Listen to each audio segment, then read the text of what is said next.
Aujourd'hui, je vais te parler d'un remède de grand-mère facile à faire, gratuit pour rester jeune et en bonne santé. Moi, c'est Mélanie Berger. Après 22 ans en tant qu'infirmière, je suis maintenant naturopathe. Tu as le lien en description pour prendre rendez-vous avec moi sur Doctolib en visio ou à mon cabinet. Je t'invite à t'abonner à ma chaîne et profiter des liens en description pour récupérer mes e-books. Bienfait du bouillon d'os, c'est anti-inflammatoire. Ça répare ton intestin quand tu as un intestin perméable, ce qui est la majorité d'entre nous dans cette société.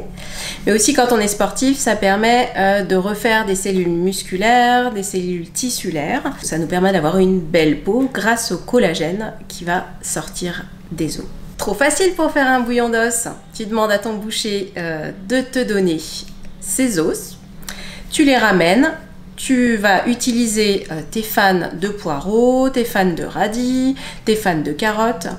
Tu vas pouvoir utiliser des oignons, de l'ail, des épices, thym, romarin, mais également du vinaigre de cidre. Et si tu as la chance d'avoir fait du vinaigre de cidre des 4 voleurs, eh bien n'hésite pas à le mettre dans ton bouillon d'os avec un petit peu de gingembre. Tu le fais cuire tout doucement et très longtemps. Plus il va cuire longtemps, plus le collagène de l'os va pouvoir sortir. Mais aussi tous ces minéraux, le magnésium, le calcium, tout ça, ça va sortir de l'os et ça va être réintégré par ton intestin pour profiter à ton corps. Alors, pour le temps de cuisson de mon bouillon d'os, l'idéal c'est entre 20 et 24 heures. Et alors là, moi, je viens de découvrir un super appareil qui s'appelle le croque-pot parce qu'avant, j'utilisais ma grosse marmite qui cuisait pendant des heures sur mon gaz.